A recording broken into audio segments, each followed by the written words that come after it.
Today we'll be making a basic French meringue. So let's talk about some of the key points when making French meringue.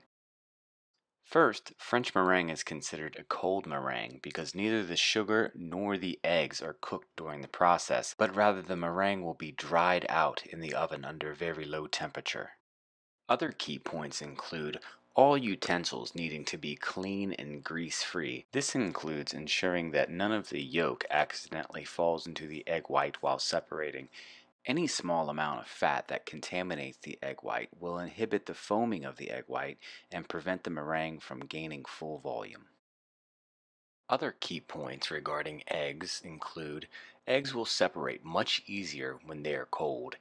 Room temperature eggs have very fragile yolks, making them difficult to separate without breaking the yolk. On the other hand, gently warming the egg whites to about 100 degrees Fahrenheit over a double boiler will assist the egg whites in whipping to higher volume.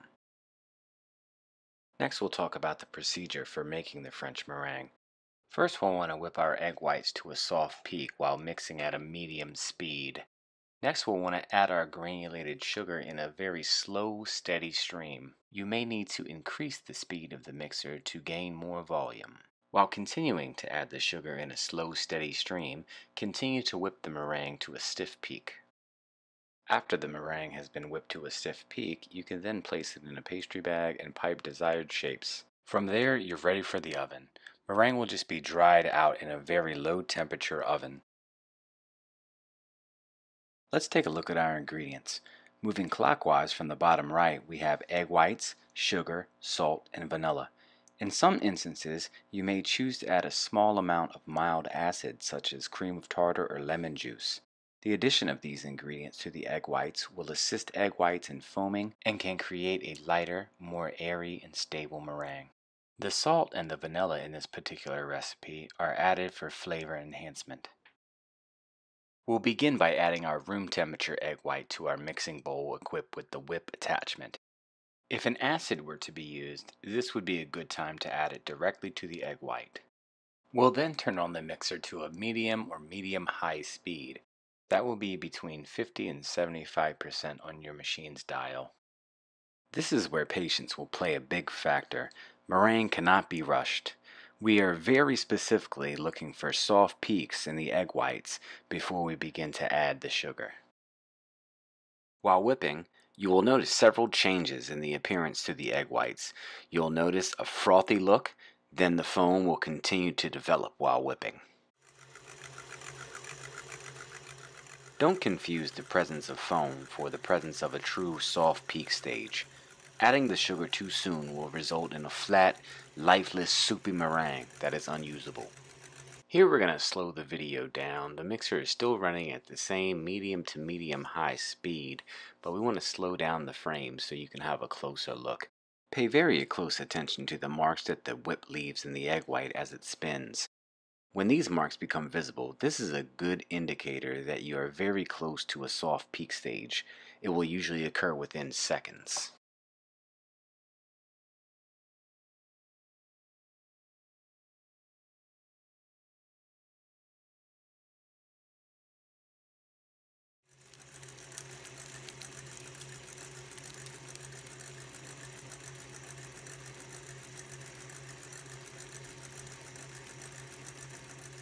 We're now ready to begin adding our sugar in a slow, steady stream. Again, patience is very important, especially during this stage.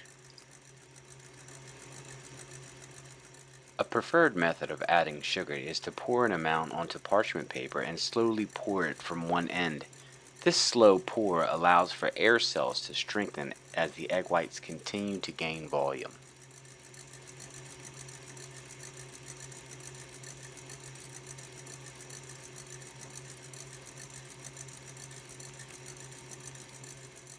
The pouring of sugar is a long, tedious process, and the pour we're watching actually took about 8 minutes to complete in total. So remember, be patient, respect the process and what's occurring in the meringue while you pour slowly to strengthen air cells.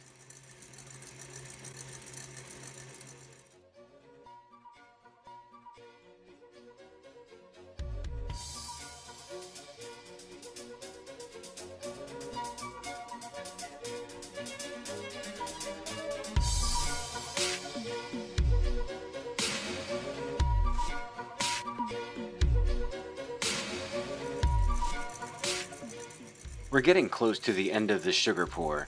You'll notice the volume that the meringue has gained. You'll also notice its glossy appearance and stiffness.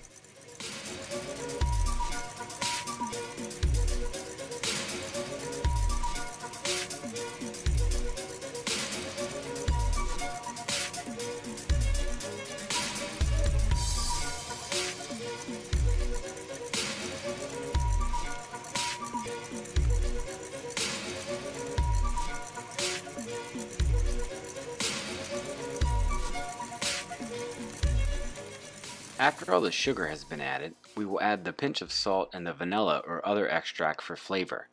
Incorporate this at a high speed for about 1 minute.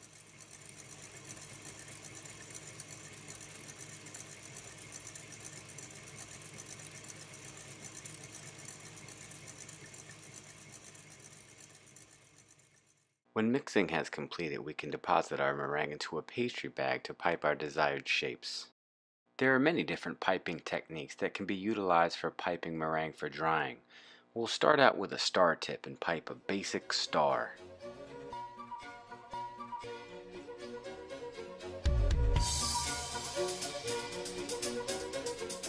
Next will be another important piping skill to develop, the rosette.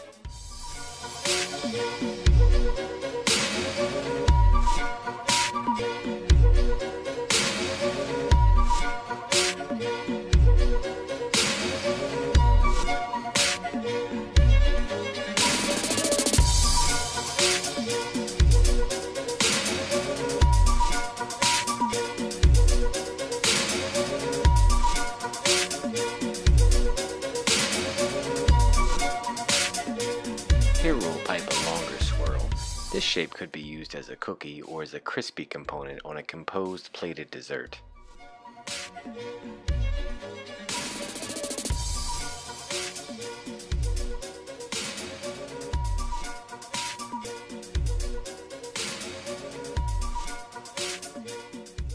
Here's a straight line piping made with the star tip, which may be more challenging than the swirl.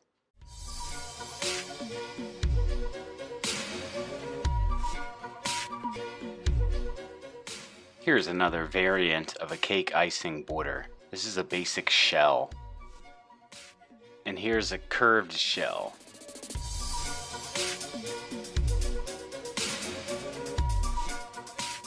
Here we've switched to a plain round tip and we'll pipe some kisses shapes.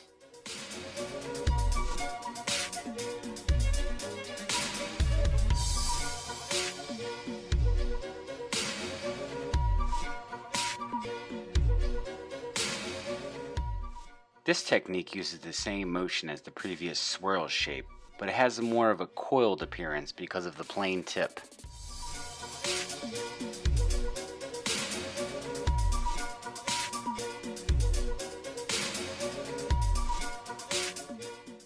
Applying slightly more pressure here will make bigger kisses.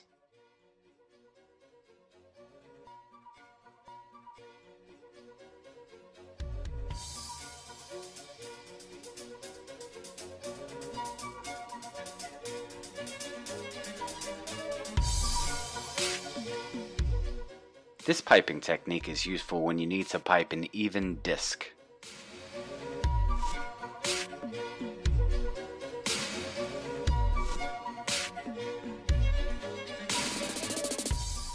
Once piping is completed, these meringues are ready for the oven. Today we will dry from residual heat. We'll preheat the oven to 200 degrees Fahrenheit and place the meringues in the oven and turn it off, leaving the meringue to dry overnight. Here we have our completed dried meringue. As you can see, they have lost their shine due to the drying process, but have not darkened in color. The meringues are crisp and ready to use for your desired applications, and they're sure to melt in the mouth. Thanks for watching, everybody. Let me know in the comments if you have any questions about French meringue. Be well, be safe, and I'll see you next week for another sweet upload.